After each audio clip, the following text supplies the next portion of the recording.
I will be sharing with you all a secret strategy that has helped many of the match applicants I've worked with match into residency and work in the USA by only applying to one program. This is Dr. Wally here, and I have helped dozens of IMGs match into US residency using the exact SOAP strategy that I'm about to teach you. Most people only hear about SOAP when they are panicking, but the ones who know how to use it properly end up matching in places they never expected. So stay tuned until the end, where I show you the exact step-by-step playbook that works and maximizes your chances of matching into US residency. So let's clear the biggest misconception about this. SOAP is not a match 2.0. There's no ranking, no waiting weeks, no suspense. Instead, programs send rapid-fire waves of interviews where you either accept or decline instantly. Think of SOAP like a speed round of residency selection. It's fast, structured, and surprisingly powerful when you know how to play it. So, like I mentioned, SOAP, or the Supplemental Offer and Acceptance Program, it is a second shot for you to achieve your dreams of practicing here in the USA. But to even participate in SOAP, you need to hit 3 essential criteria. To begin, you must be fully registered into the MyERAS application portal before match day, meaning that you need to apply to at least one application. Secondly, you need to be verified as eligible to practice and be part of graduate medical education by July the 1st. Meaning for a lot of us IMGs, we need to make sure our pathways are in place, ECFMG certification, everything along those lines needs to be sorted out prior to then. And lastly, you must either be fully or partially unmatched during the match season. Meaning that if you apply to an advanced program, let's say diagnostic radiology, where you need a preliminary year in either, let's say, preliminary surgery or preliminary internal medicine, and you do not match into that first year position, you are considered as partially unmatched. And if you miss out your opportunity of matching throughout the cycle into a categorical position of internal medicine, family medicine, general surgery, and the list goes on, then you are considered as fully unmatched. So who is SOAP really for? SOAP isn't only for people who simply did not match. It's a way for people to overcome real-life barriers. And the main ones that I've listed down here are ones that most applicants that I've worked with experience oftentimes. To begin, financial constraints, where simply the fees are extraordinary when it comes to applying to residency.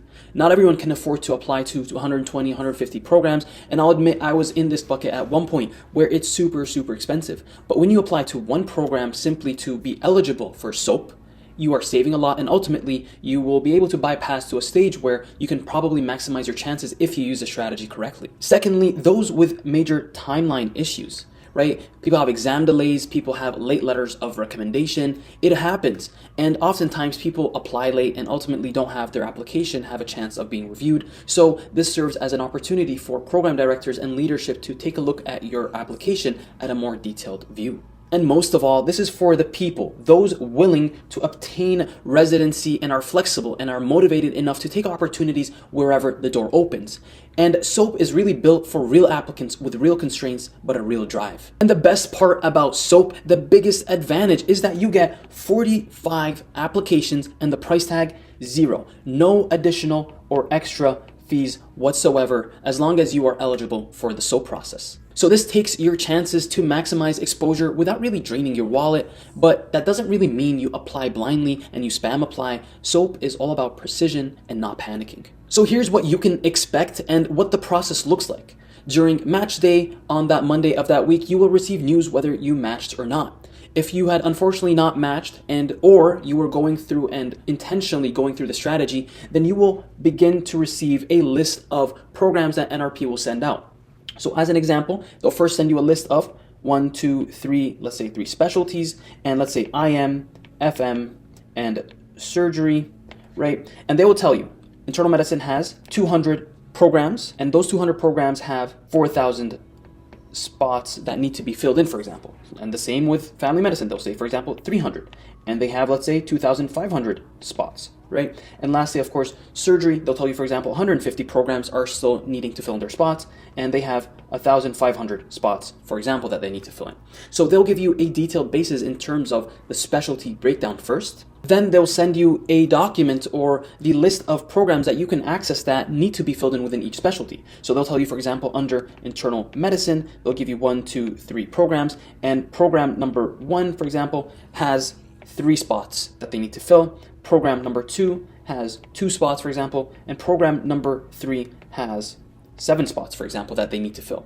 And this will serve as your map, your blueprint. And this is how we will base our entire SOAP strategy to maximize, be realistic with our chances, and increase our competitiveness compared to other applicants. At that point, you will go to My ERAS, the application portal, and that is how you navigate the whole process. You will search for the programs under the program tab, and of course, select the ones that you would like to apply to. And at this stage, this is where strategy prevails over emotion, and you prioritize the programs that genuinely, of course, align with your profile, but also has an approach that we will discuss in a second. So like I just mentioned, you will get a list of programs, and they will tell you exactly how many spots each program needs to fill in. And you will often see programs such as this, where program number 1 has only 1, program number has 2 spots, and the list goes on. But you also find many programs such as program number 6 spots or program number 4, which has 5 spots. So this is where we take advantage of the situation. So there is a lot of strategy when it comes to picking out your programs, and this is where you set yourself apart and maximize your chances, doubling, tripling, and even quadrupling compared to other applicants, setting yourself apart and setting yourself up nicely for success and a successful match. So like I mentioned, for example, you have 1, 2, 3, 4, 5 programs. And they will tell you exactly what that list looks like. Program number 1 has 1 available spot. Program number 2 has 2 available spots. Program number 3 has 3 available spots. Program number 4 has 4 available spots. And program number 5 has 5 available spots, right? What most people do, and is a big mistake, is they ultimately apply to 45 programs with either 1 or 2 spots that are still available. And that ends up, for example, here, you only have 45 spots that you can potentially fill in. And so that goes on. 45 programs that an applicant will apply to times 2, for example, that's 90, right? And the reason why I bring this up is because a program can only send out as many interview invites to the spots they have available. Meaning, if a program only has 1 spot available, it can only send out an invite to 1 person.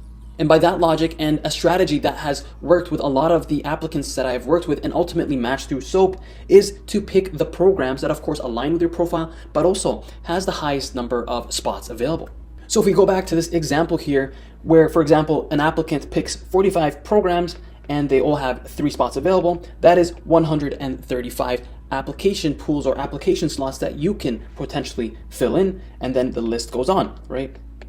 180, and then of course 45 times programs that have 5 slots available, 225. So you can see how your chances slowly increase as you prioritize the programs with the larger number of spots, because the algorithm, which we'll talk about in a second, uses this as a factor. So if we use this example, applicant number 1 had used and applied to 45 programs with only 1 spot, so they have 45 available positions they can fill, and applicant number 2 applied to programs with 4 spots available at each program. So he has 180 spots that he can potentially fill and match into. So as we can see here, you have quadrupled your chances of matching into a residency position simply by using this strategy effectively. So let me take you through how you applying through this strategy works in your favor in order for you to match during SOAP week. So of course, like we mentioned, Monday of match week, that is when you learn whether you had matched or not, but they do not tell you where. They hold that up until the end of the week, because that is when the SOAP process begins.